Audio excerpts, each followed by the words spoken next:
One. And hello and welcome everyone. Thank you so much for being here. Welcome to Healthy Living Live. I'm Chef AJ, and my esteemed guest today is one of my favorite people in the whole world to talk to, my mentor, Dr. Alan Goldhamer. Before I introduce him, I just want to let everyone know that Dr. Goldhamer is going to be one of some amazing speakers at the upcoming Live Ultimate Weight Loss Conference. He's going to be speaking along with myself, John Pierre, Dr. Doug Lyle, and Dr. Campbell. And if you get your tickets before February 1st, you can save $300.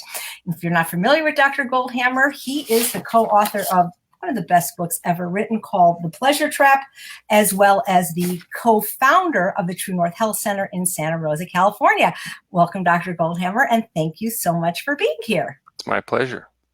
So, Dr. Goldhamer, 10 days ago, I returned to Los Angeles from TrueNorth, where I was there for 11 days during your annual wonderful, it was the 8th year in a row, holiday extravaganza, where people can escape the holidays in a healthful way, and people thrive. They did great. They lost weight. They got off their medication, and everyone was high and happy, not high, but I mean, just very happy being in this environment.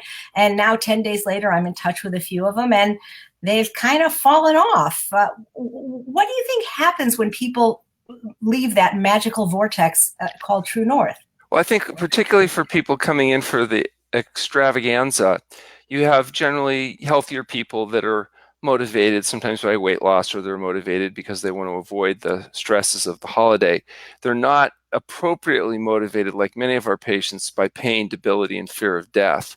And so for the people that are motivated by pain, debility, and fear of death, that kind of have no choice, they have a little easier time resisting the temptations all around them. For people that aren't motivated by those factors, it can be a big challenge, because people live in a world that really is designed to make them fat, sick, and miserable. And everywhere they go, people are trying to give them what they want, not what they need. So they come to True North and they get what they need for 10 days and they thrive with it.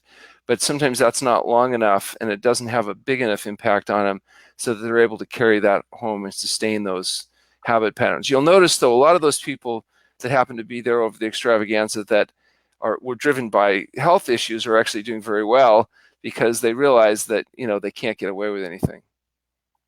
Well, Dr. Goldhamer, what about people whose family don't support them? So many women in the Ultimate Weight Loss Program, their husbands say things to them like, oh, well, you need to have more willpower. You just need to control your mouth.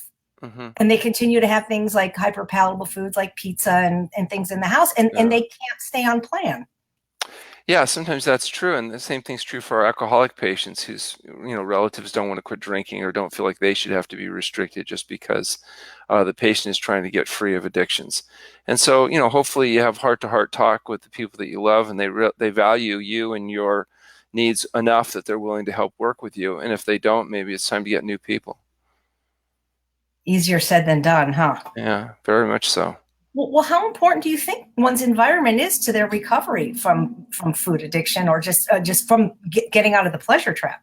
I think it makes a big difference. If you are the only person in your environment that's trying to live healthfully, it's much more of a challenge than if you have even one person that's supportive of what you do. And particularly if it's your loved ones. It's one thing for parents to have to struggle with kids, particularly teenagers, and their typical attitudes. But if their mate, they don't have to be doing it. Be clear. Your mate doesn't have to be eating healthy for you to be successful, but they can't be frankly antagonistic. It's very difficult if they're frankly antagonistic. Think about it. If you were trying to quit drinking and your mate was saying, well, what's wrong with a little bit? A little bit's beer and wine's okay, and you're no fun anymore. That would be harder than if somebody, even if they were still drinking, did it away from you and showed you a little bit of respect and support. If you're an alcoholic and there's open bottles of alcohol laying around the house, do you think your success is going to be better or worse than if, it was sequestered away and out of your reach? So I think there's some common sense here. If people are trying to make changes in their life, it would be helpful if the people around them tried to help them make those changes, even if they weren't prepared to do it themselves. Well, do you have any strategies, maybe in some of your patients, where the woman successfully was able to get a clean environment, even if the family wasn't on board?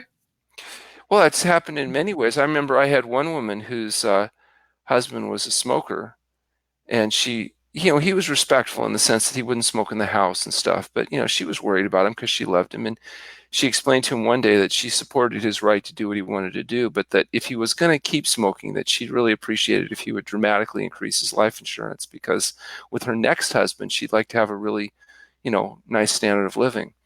And he said that every time he went to smoke, he pictured his wife with another man, and finally it bothered him so much he just quit. Wow. That's great. I recently interviewed you for The Real Truth About Weight Loss Summit, and it was a terrific interview, but out of respect for your time, there was a few questions that I didn't get to. And I want to know, what are your thoughts about food addiction? Do you think it's a real thing, or is it just really a synonym for the pleasure trap? And maybe before these foods existed, we didn't have the problem of the pleasure trap or food addiction. Well, I think they're kind of synonymous. The fact is, addiction is a technical term. One of the hallmarks of addiction is people engage in a behavior not just to get positive benefits, but because if they don't engage in that behavior, they feel very bad. Kind of the hallmark of withdrawal. And so there's no question that drugs, have these characteristics, and so do highly processed chemicals added to food. And those include SOS, salt, oil, and sugar. And ask anybody that's become addicted to the artificial stimulation of dopamine in their brain from, say, chemicals in their food to stop it, and it's not that easy.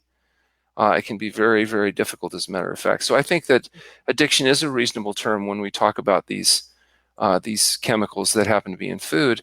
And I don't think we can say that the magnitude is always the same. Different drugs have different levels of difficulty. Perhaps one of the most addictive drugs is really caffeine. It's pretty tough to stop drinking caffeine, and you get headaches and acute withdrawal symptoms, and really bugs people, and they feel bad for a long time. Certainly that's true with alcohol and cocaine and heroin, and I think it's also true with sugar and oil. Maybe to a different magnitude, but the overall impact is you're doing it 3 times a day or more too. So you got to keep that in mind. It's not something people are not only eating occasionally, they're eating daily. And if they're eating pleasure trapped foods daily or multiple times a day, it's not surprising that they would go through acute symptomology when they try to withdraw. Well, how does coming to the TrueNorth Health Center help with people that are stuck in the pleasure trap or suffer from food addiction? Yeah. Well, being in an environment, whether it's TrueNorth or any environment that is, free of the temptations and is supportive of, making changes, I think is very helpful to people. Being around other people that don't think you're a whack job just because you're trying to get healthy can be very supportive. And of course, fasting is a very powerful way of giving the body a chance to do what it does best, and that's rapidly mobilize and eliminate those accumulated intermediary products of metabolism that build up inside the cells and the toxic products. So although it can be a very intense process, it can be very helpful. We've actually done a study that we've just finished on taste neuroadaptation, where we've measured the changes in sensitivity to salt and sugar. And the premise was that when people fast, they become much more sensitive to the stimulation of salt and sugar, which is why we commonly see them going from disliking food to liking the same foods after the period of fasting, because they can actually taste the natural amounts of salt and sugar and oil that are present in whole natural foods, which before that, because of their addiction, they were unable to really perceive that. Does it have to be a water fast for people to be successful in this, or could it be a juice fast, or could they just come to TrueNorth as an unrestricted feeder and still get out of the place? One advantage of water fasting is it happens quicker, so people sometimes only have a limited amount of time. We want to get enough change. For example, if they're high blood pressure patients, we want them off their medications, because the medications cause chronic cough, fatigue, impotence, and premature death. So in order to eliminate the medications, you have to get them down to a certain level. And sometimes that would take weeks or months feeding, where it might happen in days or weeks fasting. So fasting can be a great facilitator. Sometimes people won't choke down the tasteless swill until after fasting, because after fasting, good foods start to taste good again. So there are reasons why some people are better with fasting, but oftentimes people that are unable to fast do very well. It just maybe take a little more time and a little bit more patience in order to get the results that they want to see. Certainly weight loss. Yeah, certainly weight loss what? Certainly weight loss doesn't require fasting in order to accomplish it. Many of our patients are able to lose 100 pounds or more without ever having fasted. And so, we don't think that you have to fast, for example, to lose weight, and you don't have to fast in order to detox. I noticed that I've lost my screen content, but you're still okay? Yeah, I can see you fine and we can hear you Okay. fine. Okay, there we go. So, yeah, as far as do you have to fast, there are probably some conditions that won't respond adequately without fasting, but most conditions respond very well over a longer period of time to healthy eating, exercise, and sleep. And again, no matter how well you do fasting, you still have to do the diet, sleep, and exercise to sustain the results. You can't fast forever. Right. What do you think about these fasting mimicking diets, Dr. Goldhamer? I've known two people that tried them and they said they were very expensive and that the food was basically processed crap.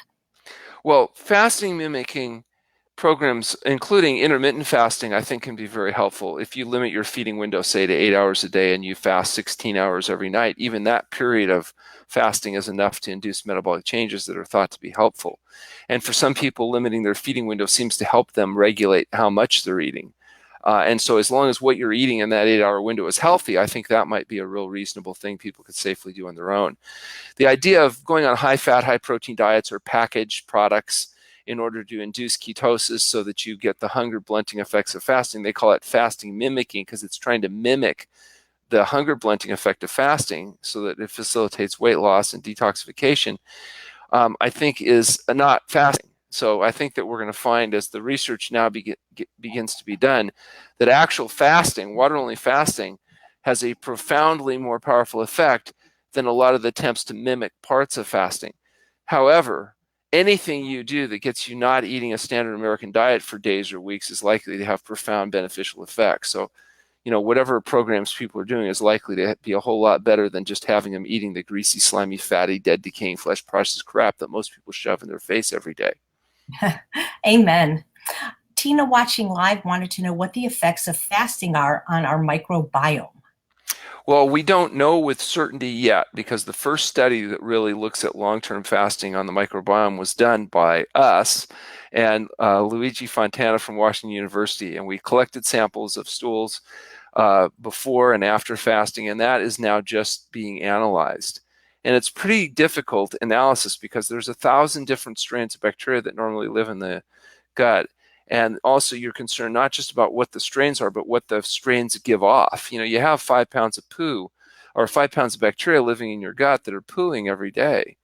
And what they poo largely depends on what you feed them. And we believe that feeding them things like meat yields products like trimethylamine oxidase, which is irritating and causes heart disease and cancer and other stuff.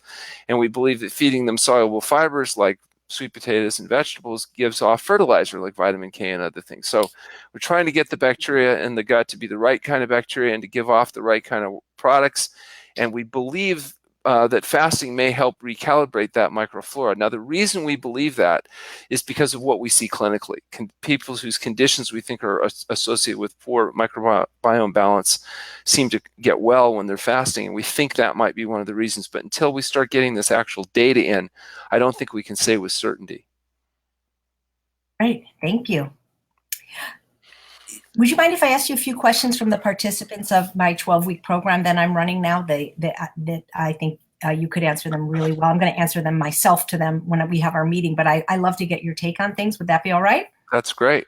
Great. Okay, so we get this question a lot just in general. What are your thoughts of sea vegetables, and specifically nori? I know that you don't want any salt in these have naturally occurring sodium. Would these be okay? Nori is very low in sodium, so you're looking at about 10 milligrams a sheet. So I don't think there's enough salt in nori to be concerned about the salt content.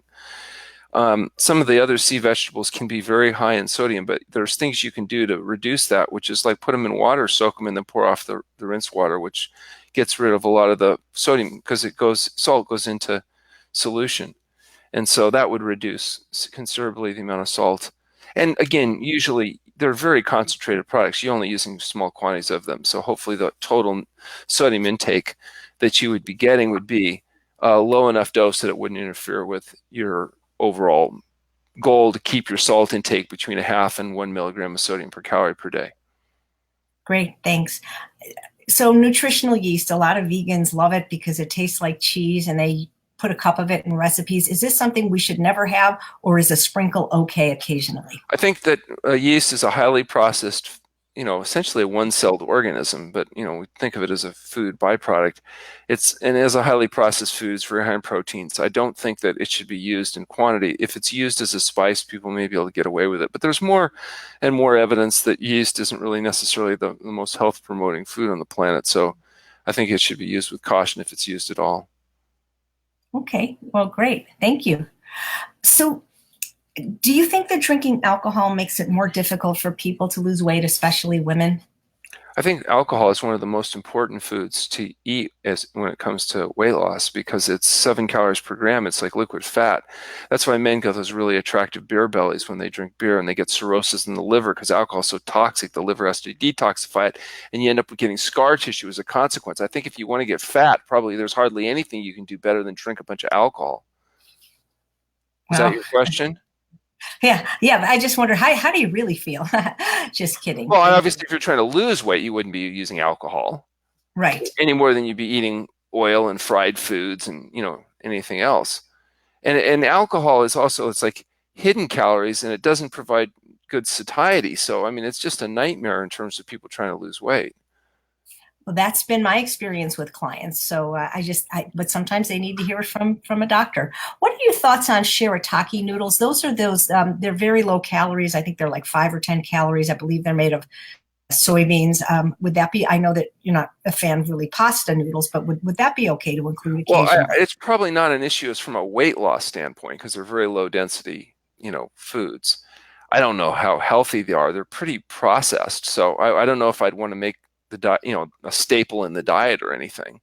But if people are looking for a way of adding a little variety that's not going to have a lot of calorie density, I don't know, maybe it's fine. We don't tend to use them, so I don't have a lot of direct experience using them, but I don't see anything in principle that would prevent them from being incorporated in the diet. Do you know anything that's a problem with them?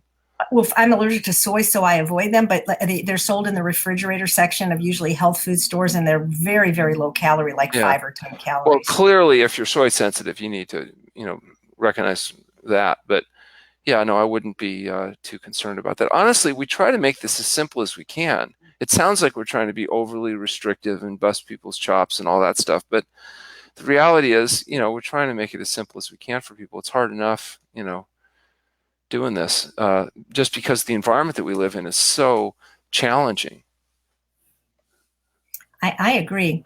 So you talk a lot about low density foods, meaning very calorically dilute foods. You once said to me that they don't activate your youre circuits. Now, the youre circuits is something you wrote about extensively in the Pleasure Trap. So maybe you could briefly explain what the youre circuits are and why eating these low density foods is more favorable since they don't activate the youre circuits. Well, the youre circuits are you're overweight, eat less. So, basically at some point when you gain enough weight, your body starts kicking some feedback. Okay, you've got enough reserves. And so you'll have some people who have very sensitive satiety mechanisms. They can eat pretty much whatever they want to eat. They're not going to get overweight because their body's internal mechanisms kind of keep them in check. Other people have less sensitive systems, and so they have to be really huge before they get any feedback from their body or from a given meal, etc. And that's a lot of the difference between people that are really fat and just a little bit fat. It's not that they're a little bit fat are necessarily more disciplined. It's just they have more sensitive satiety mechanisms. The other thing you want to think about, these people that get overweight easily, that's not a bad thing. That means your plumbing works. You're able to absorb what you eat. You do a good job of that. And in a natural setting, eating nothing but natural foods, you'd be the survivor. You're the ones that would make it. Those people that could eat whatever they wanted to eat and stay skinny wouldn't necessarily have made it. So we don't want to misinterpret our body's ability to get fat easily as necessarily a bad thing. It's only a bad thing in context of the modern world. It certainly isn't a bad thing biologically speaking. The problem is if you have that really efficient system of digestion and absorption, you can't get away with eating a lot of the stuff that some of those other people can. So you have to be that much more disciplined. And if you happen to have other characteristics, like if you're female and you have estrogen, well, you're going to absorb fat more efficiently than if you were a male and had testosterone. So you got to be prepared to work harder and expect the results are going to be slower. And they are. Men, on average, everything else being equal, lose about 3 pounds of weight a week, and women, too, 50% less. So, women have to work harder. Get used to it. Wow. So here's a question from Robin. She says she's finding that she's not always hungry when the next meal comes along. Should she go ahead and eat to get enough nutrition or just wait until she's hungry? Well, I think that there's something to be said for many people to establish a regular eating pattern, and particularly for people that are using intermittent fasting where they eat within an 8-hour window. So I think that even if you don't eat, I think sitting down, taking some time out, resting, enjoying hopefully company of people that you like, that's a good thing. If you're not hungry, maybe you don't eat, or maybe you just have some salad or some, you don't need to eat a huge amount of at that meal, and it's only going to be a few hours before you have another meal that you can eat at. But I don't like the idea of like people, they don't eat and then they snack and then get into more concentrated food. So having a regular eating pattern for a lot of people works well. Now, for people that weight's not an issue and they're very in touch with their body, they may be able to just eat when they're hungry, and that's great and no problem. But I find for a lot of people, they get into a little bit of trouble because sometimes the reason they're not hungry, for example, in the morning is because they ate so much crap all night that they haven't had a chance to clear their system. But for people that are using intermittent fasting regularly, I think they will find themselves eating usually 3 meals a day. If you don't fill up that feeding bag 3 times a day on low density food, you won't get enough calories to maintain normal activity level, which if you're resting, maybe that's okay and you're going through weight loss and all that stuff. But for people trying to maintain normal activity, you have to have enough fuel, at least at a minimal level, that you can sustain your optimum weight, if not your current weight. So it's okay that you're losing fat, but you don't want to be on such a calorie deficit program that you're not able to maintain function because you won't sustain it. So the idea is to get a pattern that people can live with day after day after week so they can achieve their long-term result and prove that we're right.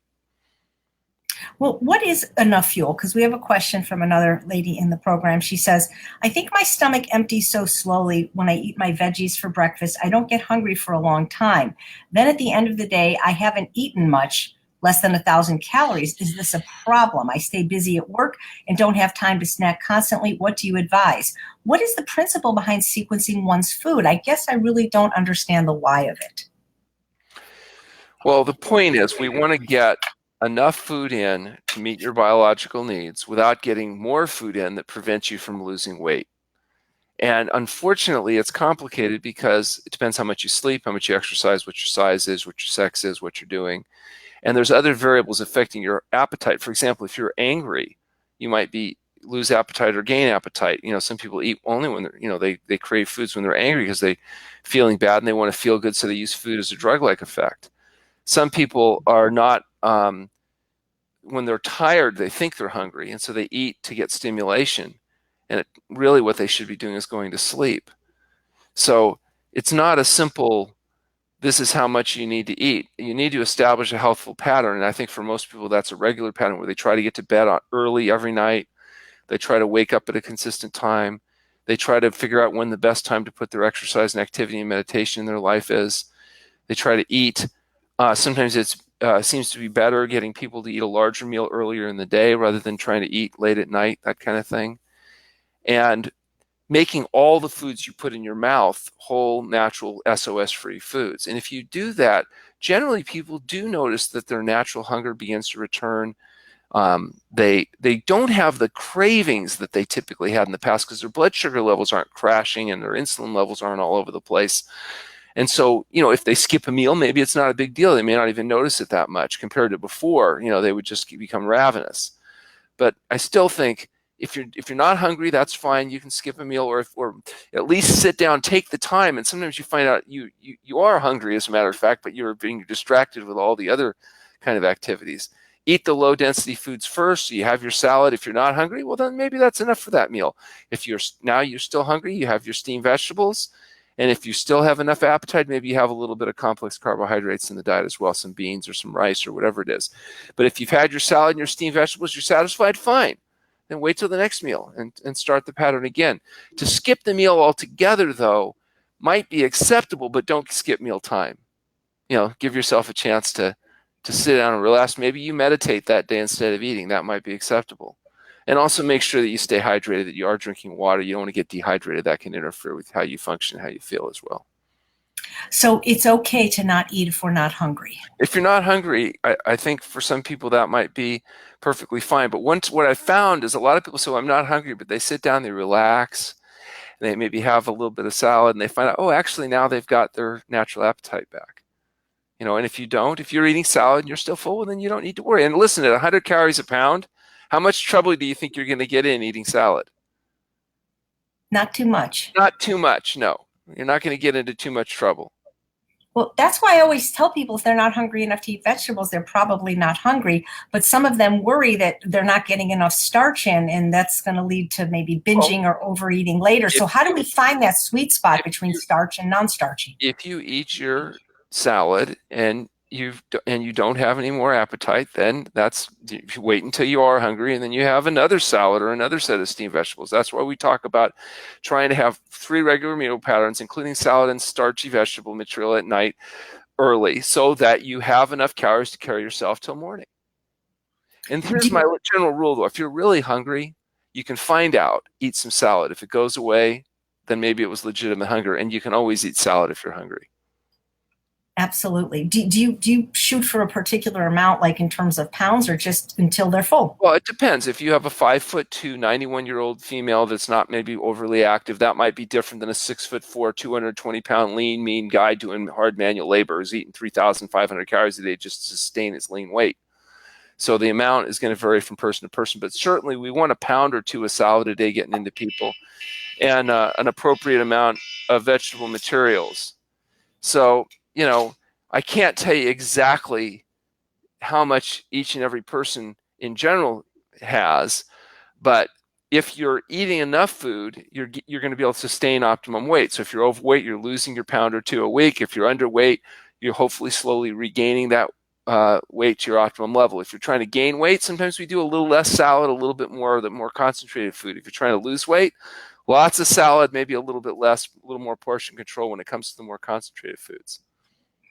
So, as you know, most people, at least most people that find me, are trying to lose weight. Do you think it's really ever possible to gain weight eating this way? We heard from a participant that's been, it is. You mean eating left of the red line without sugar, oil, salt, a person could really gain weight? Yes, you can. If you're underweight, you can regain weight eating left of the red line. If you're overweight, though, it's going to be very difficult to gain weight. If you make it a full-time job, maybe, because some people are converting muscle to fat because they're working out and they're building up tissue that way. So some people they can gain 5 or 10 pounds of muscle tissue while they're losing fat. There's a conversion process going on. Sometimes people hold fluid for a day or two so that it looks like they're gaining weight. I remember I had a patient who we were putting on a water-only fast, and she said she wouldn't lose weight. And I said, of course she will. How could you not lose weight? She goes, no, she's tried every diet. She always gains weight. I said, so you're going to violate the laws of physics and thermodynamics? Yes. Yeah. So she goes on the fast. The first day, she gains a pound on water only. She was so excited because she felt vindicated. She said, see, Dr. Goldhamer, even water fasting. She held a little fluid that day. The next day, she lost 2 pounds. She lost a pound a day just like everybody else. So overall, listen, and I know people say, oh, I can't lose weight. They come to the center. They lose 2 pounds a week down to their optimum weight, eating as much as we can shove into them. So yeah, it's incredible because neither my husband or I need to lose weight. And we literally stuffed ourselves at the 11-day extravaganza. And I came home 3 pounds lighter and he came home 5 pounds lighter. And we were eating beyond satiation because there were so many special foods. What? Don't do that. So the idea is that I think the other issue is it depends on if you're overweight or if you're within 5 pounds of optimum weight. If you're close to your optimum weight, you can definitely gain and lose weight. If you're eating more rice or you're eating more beans, on these foods, particularly for a female. So, but if you're overweight, no, you're going to lose weight. But there are women that they think their optimum weight, say, is 110 pounds, but they're 115 pounds. Okay. Now, sometimes they think their optimum weight's 110 pounds because they looked at a fashion magazine and some heroin addicts that were photoshopped and thought that was the model that they should be mimicking. Sometimes, legitimately, they have a little extra fat storage they'd like to lose for aesthetic reasons or other reasons. That last few pounds can be very difficult, even eating to the left of the red line. So you might have to, for example, only have complex carbohydrates once a day in order to be able to lose that last few little bits of pound. But I want to point out, we don't know that that last little bit of aesthetic weight loss necessarily is health enhancing. Women are designed to store a little extra fat, especially compared to men, to survive when spring comes late. So we don't know just being at the absolute minimum percent body fat is necessarily the maximum health standard. It may be that we'll find out that there's a range of 5 or 10 pounds that might be perfectly fine health-wise. And so you have to think about what's best athletically or what's best aesthetically isn't necessarily what's maximum health. I don't like to ask you this question, except that I do get it asked a lot. For those people that have those theoretical last few pounds, for whatever reason, they want to be very, very lean. Is it safe to do more strict sequencing and less starch, or is that a recipe for disaster? Oh, I don't think it's a recipe for disaster if they're trying to do a little body sculpting. But rather than what I would say first you should focus on is, one, make sure you're getting enough sleep. Okay. Number two, make sure you're doing some exercise, including strength, stretching, and aerobic conditioning, because the exercise is another way of fine-tuning and toning and producing a little bit more muscle, a little bit less fat. You may not see the weight go down, but it'll look like you're smaller because muscle is denser. So you can take the same person, put 5 pounds of muscle on them, trade it for 5 pounds of fat. They look a lot skinnier, which is what most people are actually worried about, not so much what the scale weight is they're worried about how they look and how they feel. And so I would try to de-emphasize the absolute weight on the scale when you get down to that optimum quote level and focus more on how you feel and how you look. And that can be affected by exercise, it can be affected by sleep. And then as far as diet, if you are trying to lose a little bit of extra weight, certainly if you eat more salad and steamed vegetables, eat a little less starchy vegetables, you're going to have a lower caloric density intake, and you're going to likely to be able to lose a little additional weight. Honestly, AJ, most people that I treat that are on this program over a long period of time, they kind of get to the weight they feel best at, and they don't really have to think that much about it. And it's not something they're constantly fighting with. The people that usually are continuing to fight with their weight loss are the people that it's not that they're on the SOS-free diet, it's that they're continuing to fight with themselves over their addictions to the chocolate and the little bits of this and the little bits of that. And that's what the fight is. And if they get that out of it, the weight goes away. And if they don't get that out of it, it doesn't go away. And, so I don't actually believe that people eating the left or the right line are generally in a life and health struggle. I think it's really more a little fine tuning that they do. And I have to admit, we do see some people that, they maybe get out of line a little bit. They come in, maybe they do a short fast, they kind of reboot themselves, and then get back on the straight and narrow. And it is easier to maintain whatever weight you're trying to maintain than it is to lose it. When you're losing weight, your brain is triggering you that you are losing strategic fat stores. I don't care how fat you are. And so that's why most people find if you just get to the point you're comfortable and stable, to stay there isn't as hard as it is to get there.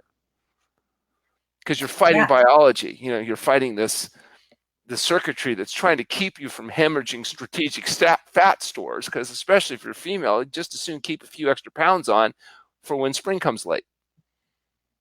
Yeah, I agree. So what are your thoughts on like vegan products that are like processed, but like they don't have any oil, but maybe they contain a little tahini or sesame seeds or a little sea salt or a little flour or guar gum? Would these be acceptable occasionally? Well, sure, you have to ask people, how fat and sick do you want to be? If you want to just be a little fat and a little sick, then you can get away with a little bit of vegan processed crap.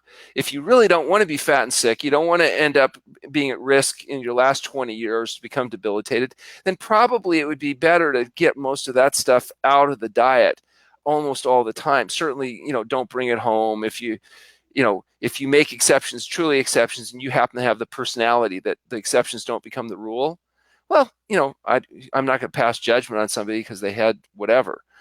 But it actually is easier, at least for me, to just try to do the right thing all the time instead of constantly having to be battling with where to draw lines. Yeah, I agree with you. So Rhonda wants to know, is it okay, like she eats her salad in the morning, is it okay to put rice in it, or is it better to save starches for later in the day if she's trying to lose weight? Well, no, I don't think there's any problem including complex carbohydrates in the morning, whether it's sweet potatoes or more concentrated carbohydrates like rice. Some people find by eating more in the morning, it's better for them to have a lighter lunch because they might be working in some place that's disgusting and they don't really get a good lunch break, and they're around a bunch of people they aren't feeling comfortable with, and so eating isn't really the best time for them. So they might eat a bigger meal in the morning and then a bigger meal in the afternoon when they come home, and a little bit lighter meal at lunch. And that may be fine. Sometimes it's a matter of convenience. They might want to have, say, fruits and salad at lunch just because it's convenient and easy, and they might want to have the more concentrated foods in the morning and the later in the day meal. I don't care really when people eat what, so long as they're comfortable with it and they narrow their feeding window enough that they're successful with their weight loss. So you don't think that, like, if you put the starch in the salad or the fruit in the salad, that sort of messes up strict sequencing? It shouldn't be first a salad without starch and fruit. It depends if they can do portion control. In other words, if they eat the salad first and they eat the steamed vegetables and then they figure out how much rice they would eat, and they only put that much rice in it, they'd be okay. The problem is when you eat the more concentrated foods first, you tend to eat more of that, and then you don't want to eat the salads and you don't want to eat the steamed vegetables. But you can figure out, like, if you make a routine of having salads, steamed vegetables, and then more concentrated carbohydrates, and look at what that volume is. If you can reproduce that volume, you're probably going to be okay.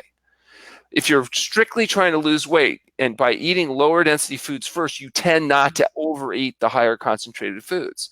If you eat those concentrated foods first, you won't know whether you would have eaten those or not. You know, one other day you might eat salad and vegetables and feel full. But if you eat the rice, you may eat more than you would have eaten, everything else being equal. Honestly, though, if you're eating salad, steamed vegetables, and rice, you're probably going to get where you need to go anyway. So whether you sequence it, morning or afternoon or whatever. So Absolutely. The real question is, how does it affect their behavior? If people find that eating salad, steamed vegetables helps their behavior, they should do that. If you find it doesn't matter, that they're eating about the same amount of food, they're able to lose their weight, then do whatever they want to do. Right. As long as all they're doing is eating whole foods, that's fine. Dr. Goldhamer, for me, I've been at the same weight now after losing 50 pounds since coming to TrueNorth for over 5 years. And I find that if I don't sequence, I'm just not interested in eating salads and vegetables. So in other words, it doesn't affect my weight, but if I don't eat my steamed Brussels sprouts before my sweet potatoes, they just don't get eaten. Right. And the point is, you can maintain your weight just eating sweet potatoes. You don't have to eat salad and steamed vegetables in order to be able to control your overall situation now, because you're so used to it.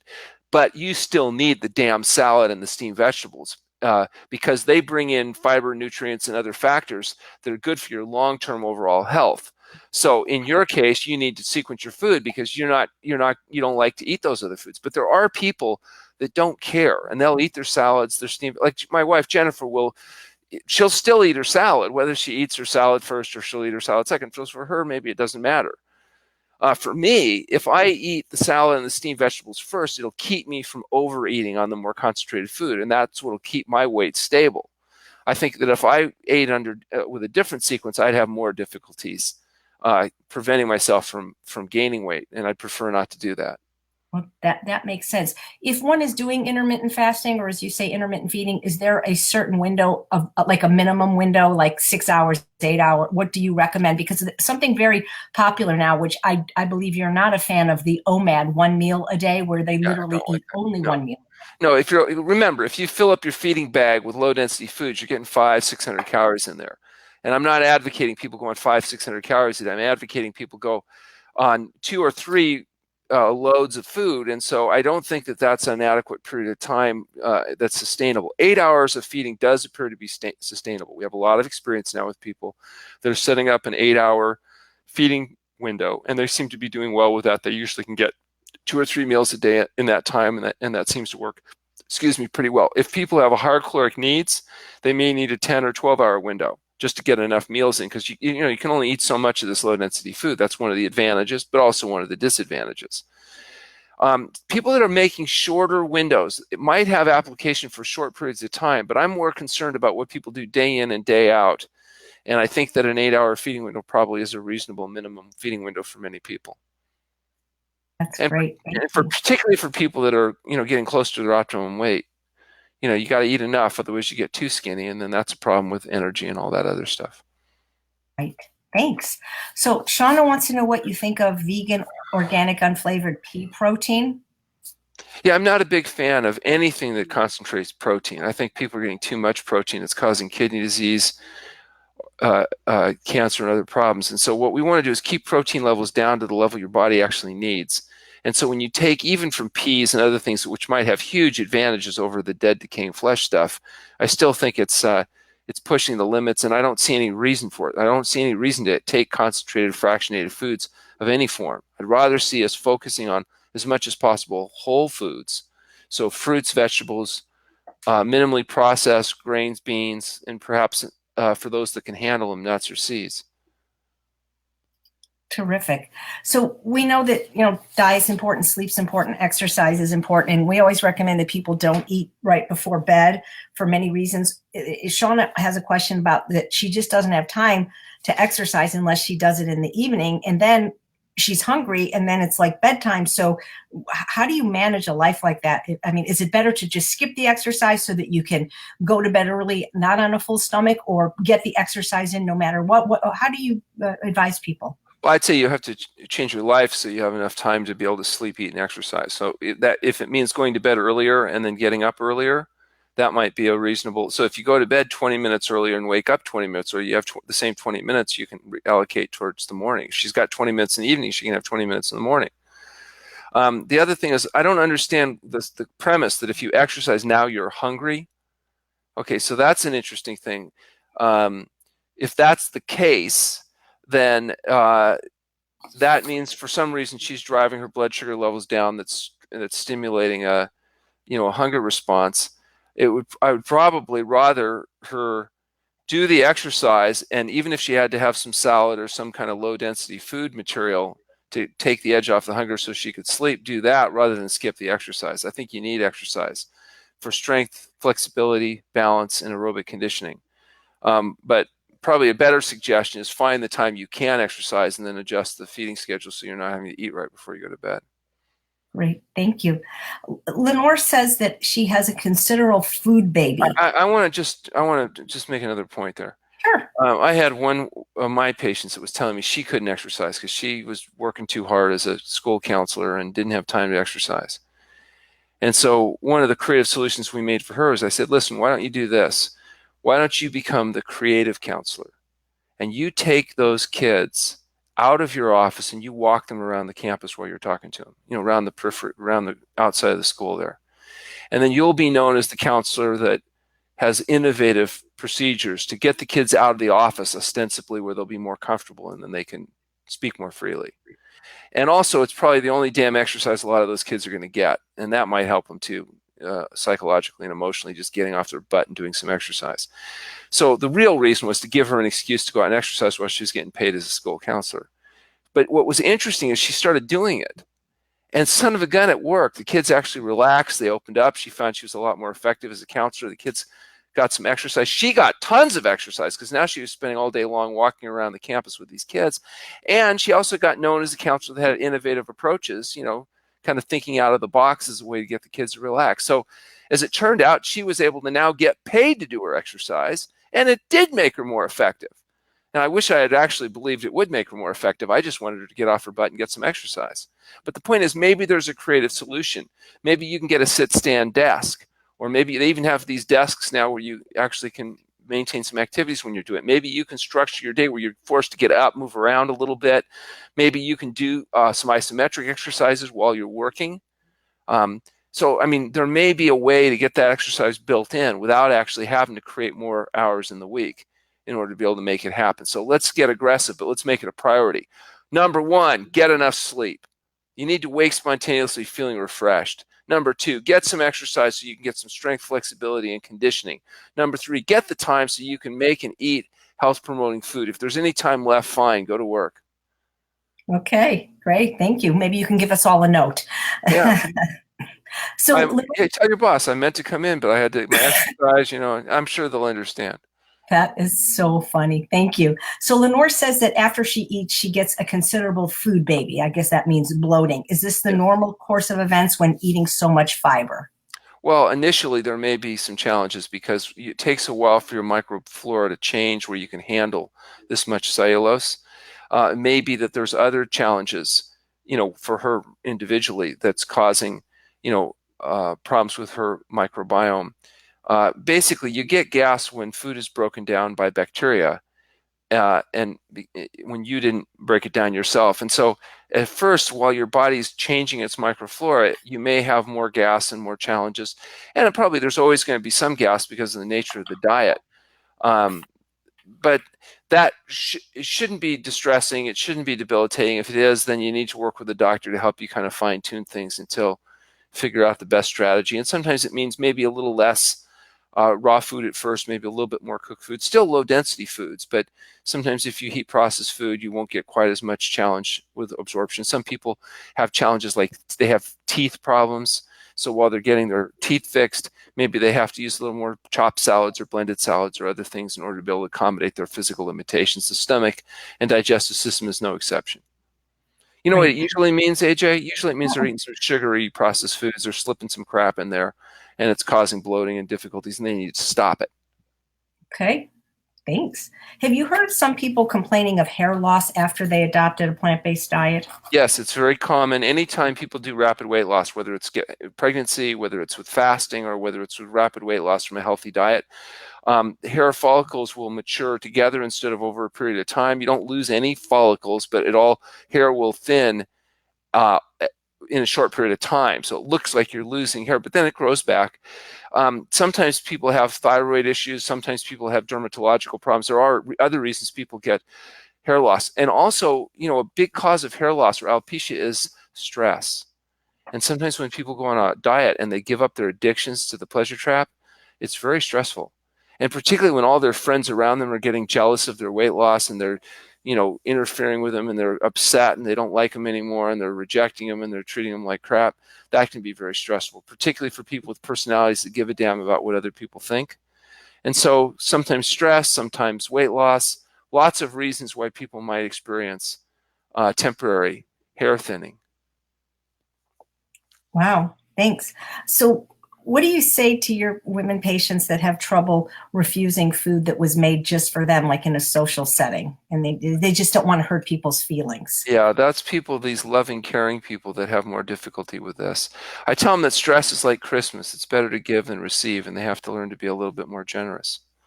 The reality is that it's very difficult, and I refer them to Dr. Lyle's work in The Pleasure Trap, where he talks about the seam strategy and how to go along and get along without actually compromising your values and your health. And so he has a lot of kind of what I consider deceptive means of trying to make people not feel bad just because you're trying to do the right thing. My personality is such that, I don't mind them being uncomfortable. I feel like I'm doing them a favor by trying to set a good example. And if they don't like it, well, that's unfortunate, but, it's not going to cause me distress. Well, Dr. Lyle told a wonderful story at TrueNorth about how when you adopted this diet over 40 years ago, one of your high school teachers would throw candy at you when you got the answer correct and that you threw it back. Yeah, well, everything Dr. Lyle says is true. So, you can take it as he said it. And I got into a lot of trouble when I was a kid around these issues. And it must be genetic because I noticed my son had gotten into some of the same kind of challenges when he was a young boy in school. In fact, he got kicked out of one of those schools because of his inclinations. I remember he took his food to school and some of the other kids made fun of his food. And he said, well, if you weren't so ignorant, you'd eat like I eat. He was about 6 years old or something. And he said, besides that, you see that bologna sandwich you got there? That's proof your mother doesn't love you. And he told them that they were going to get sick and die a slow and painful death. And so anyway, the principal called and said I had to do something about my son who was terrorizing the other students, telling them that they were going to die from eating bologna sandwiches. And of course, I told the principal, well, there's some truth to that. What the hell are you teaching those kids? And yeah, he was kicked out. But back to homeschooling, where it was. Oh my! Well, speaking of your son, Gar, he eats extremely healthfully. How were you able to manage a kid that eats so healthfully? He's a bit of a mutant. Yeah, he's always eaten well. We never really had to enforce that. He didn't know anything else for the first years because he lived at the TrueNorth Health Center, so he didn't have TV. So he really didn't know anything except the food that we served there. And I think by the time he got to be older, he also saw the consequence of people that were fat and sick and miserable. and what happened when they got thin and healthy and felt good. And so I think he made that connection himself, and so he's just decided to continue to eat a whole plant food SOS-free diet.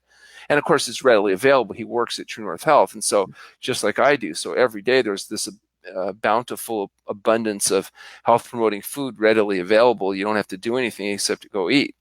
And so it makes it much easier than people that have to shop and chop and put effort into securing good food, or work in an antagonistic environment where all kinds of drug-like temptations are constantly being pushed at them and people are antagonistic. At the center, it's easy to eat healthy because everybody's eating healthy. Absolutely. So are there particular foods that we absolutely must eat or eat every day, like beans, nuts, or seeds? Because a few people are saying that beans just tear them up, or that nuts and seeds are trigger foods. You don't need to eat beans, nuts, or seeds if you don't do well with beans, nuts, or seeds. But you do need to eat plant-based foods. So it's going to be raw or cooked vegetable material. For those that can tolerate it, fresh fruit is good. And enough complex carbohydrates. It could be starchy vegetables like Hubbard squash or butternut or sweet potatoes or potatoes.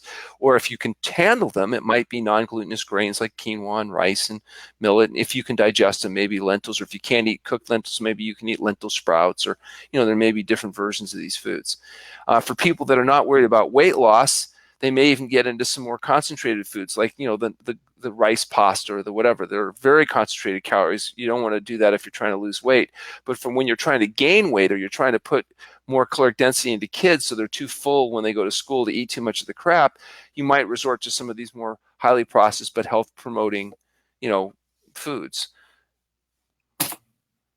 Great. So if we're not eating nuts and seeds, should we take a supplement like a DHA EPA supplement, or should we get our omega-3 fatty acids tested? I haven't included any added fat in over 7 years, but I get my blood tested every year. It's called a fatty acid profile, yep. And my numbers are stellar. So do we have to worry about this? Because so many doctors...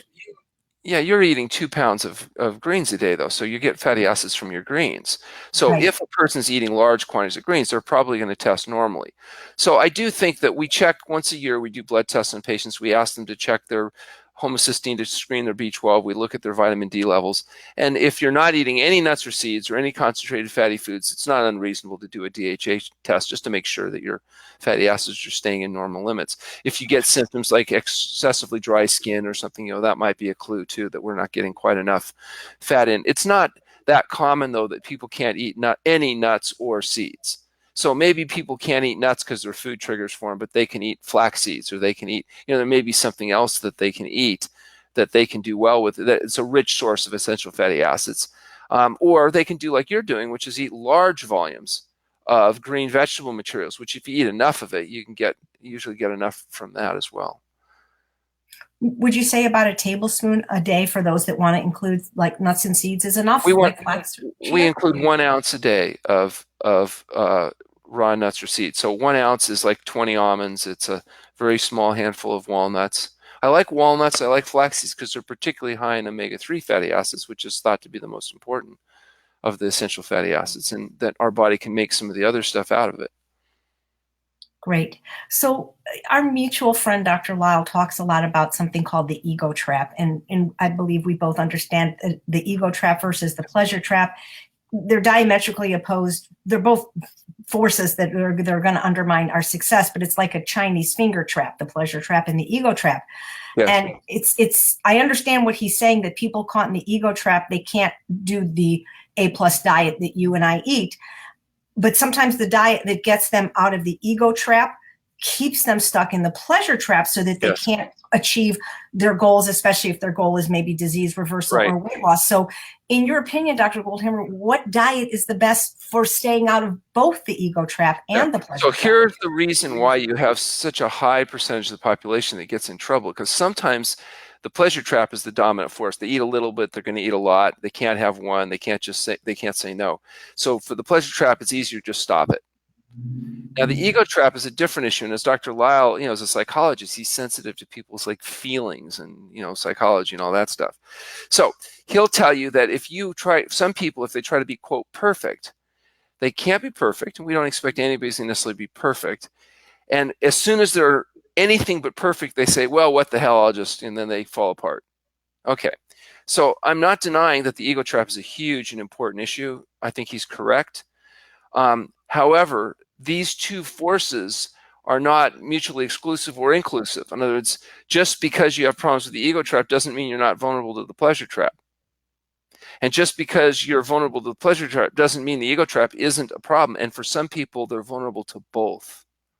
And then they have a real problem, because if they try to deal with the pleasure trap, they run into problems psychologically. They feel deprived, etc. And for some people that are really sensitive to the ego trap and they take care of themselves that way and they're very gentle on themselves, it trips them into the pleasure trap problem. So, my concern is primarily physical issues and health issues, not primarily feeling issues and psychology issues. So I'm always going to emphasize the pleasure trap. And Dr. Lau, as a psychologist, will tend to prioritize the ego trap. And the answer is, for people that are vulnerable to both, they're going to have to work really, really hard to find the balance that's right for them. And sometimes they won't. Not everybody's doomed to getting healthy and happy. Some people are going to be sick and miserable. And so what I try to do is, acknowledge that. We recognize that it's real, but, we tend to work with people whose primary goal is to get healthy. And if you want to get healthy, you better recognize the pleasure trap. For people that are primarily concerned about being happy, you better worry about the pleasure trap, because if you don't do enough to protect your health, you'll be miserable. However, not everybody has to do everything perfectly to be healthy and happy. So if you're fortunate enough to be one of those people that has the discipline to portion control things, like you can have a drink and not become a drunk, well, God bless you. But if you're a drunk, it ain't you, and I don't care about the ego trap as much as the pleasure trap if you aren't able to regulate, figure out a pattern of regulation that works for you. So, what can I say? That's why we need people like Dr. Lyle, and we need hopefully people like us at the TrueNorth Health Center to try to support people as best we can at the place they're at, and hopefully we're successful. Well, do you ever get criticized for your diet being too extreme, austere, or draconian? Because the dietary style that I teach in the Ultimate Weight Loss Program that I follow, I learned from you. And I don't think of it that way, but I'm constantly getting criticized because it's an abstinence-based program. And I keep hearing that the only two people that can eat this way are me and you. Do you think that's true? First of all, that's ridiculous, because we have lots of people that are very strict and do very well. Everybody that's in AA will be told by people outside AA that it's too strict. Okay? So everybody that's struggling with the pleasure trap feels whatever it is that you're doing that they're not doing is too strict. The definition of what's normal is whatever they're doing. What do they say? What's the definition of excess drinking? Is if you drink more than the physician. It's giving the advice. Well, it's ridiculous. Of course, this is a very difficult program, because we're getting rid of all the addictions. It's not just O-free or SO free or OS free. It's SOS free. And it's difficult. And so the question is it worth the trouble? Do you get enough benefit to make it worthwhile? People don't come back and having done this and say, well, I did all that work and it really wasn't worth the effort. They say, no, it's the best thing I ever did, but the most difficult thing. So I think sometimes results are proportional to effort. You want to put the extra effort in, you'll get the extra results. If you don't need the extra results because you're perfectly happy where you're at, well, great, do it that way. John McDougall says we're the punishment. We're the place you have to go if you're unfortunate enough not to get the great results with a more flexible program. Well, that's probably true. So we see the people that can't get away with a little bit of this and a little bit of that. Doesn't mean it's for everybody. We don't pretend it is. The question is, don't tell me I can't lose weight. Don't tell me I can't normalize my blood pressure when I can't get off drugs. Just say, I'm not willing to make the kind of sacrifices necessary to be successful. And I'll say that, fine, I understand, that's fine. On the other hand, if you do this vegan SOS-free program, okay, and you get the results and it's not worth the trouble, well, fine, don't do it. That's not what my experience of most people's results are. Most drunks that get sober don't say, oh, I liked my life a lot better when I was a drunk. Doesn't mean they don't have slips and they don't have to, learn the lesson a few times. But generally, most drunks are a lot happier sober than they ever were drunk. And most people are much happier, even though they have to put that extra effort in, to live a health-promoting, exclusively plant-based SOS-free diet than they were acknowledging the convenience of going along with everybody else around them. And as my mother said when she turned 92 years old, Alan, tell them they need to make younger friends. Because at 92, she'd outlived all of her lifelong 52 friends, all of which mostly made fun of her diet. But, make younger friends so that when you get older, there'll be people left for you to effectively interact with. Because goodness knows, all those people right now that think it's too much work to bother controlling their diet and lifestyle, they may not be around when you're hopefully enjoying the last couple decades of your life, hopefully in good shape. Right. Well, so many people struggle because of the social forces, like we said earlier, the husband that's not supportive, or maybe even sabotage, or the family. Is there something we women can do to make it easier so that we... Yeah. So they say that training men is not different than training dogs. You're supposed to reward the positive reinforcement and all that. So maybe there's a strategy Dr. Lyle can help us fine tune, is where we, I don't know if we want to throw little bits of food at them each time they do things right, but maybe there's a way of trying to encourage supportive and positive behavior, in such a way that would help incentivize people to do that, and discourage us from engaging in behaviors that are not thoughtful and not health promoting or emotionally supportive. I think that's more of a Dr. Lyle question, though. My job is to try to tell people the truth about what they need to do if they want to get healthy. His job is to teach them how to live in such a way that they can also be happy. And there's a lot of overlap there, because you're not going to be happy unless you're healthy. But just being healthy doesn't mean that we've solved all these social issues. So we'll acknowledge there's still a little bit of room for Dr. Lyle to work as well. Right. Thank you. Last question, Dr. Goldhamer. I was at your office 10 days ago having a chiropractic adjustment, and I was expressing my concern that so many people aren't able to do this, or aren't able to do this long term. And you said something that really stuck with me. You said, just because someone can't be a pro basketball player doesn't mean we don't teach them to play college basketball. What did you mean exactly? What I meant was not everybody's going to be the very best, right? There has to be some people that are second best and third best and 100th best. So just because somebody can't be perfect, and they can't be a skinny bitch, and they can't be, on the cover of the whatever magazine or something, doesn't mean that everybody can't get benefit from applying these principles to the best of their ability. I'm 60 years old. I play basketball 4 times a week, and I'm playing with people much younger than I am, that are much better than I am, but I get plenty of enjoyment and benefit. Even though I'm not the best, I'll never be the best. I was never the best, from the process. So you don't have to be meeting somebody's idealized standard in order to get benefit from adopting these diet and lifestyle principles. And just because you can't be perfect doesn't mean you can't get benefit from doing it. And I think that I actually probably enjoy playing basketball more so than even some of these more talented people that I'm playing with, because I have, I think, a better perspective on the overall approach. And so I find it's enjoyable, even if I'm not able to achieve each and every goal. And of course, it's a good thing I feel that way, because I've been playing against Dr. Lyle now for 45 years. And we played this morning, as a matter of fact, and he beat me to a pulp again. So, the fact is, I can still enjoy it, even if I'm struggling trying to better him. Wow. Well, thank you so much, Dr. Goldhamer. This has been incredible. Oh. And if you would like to find out more about the TrueNorth Health Center, please go to healthpromoting.com. There's even a form you can fill out where you can get a free consultation to find out if TrueNorth is right for you. And also, we have a new website where if they want to learn about fasting, it's fasting.org.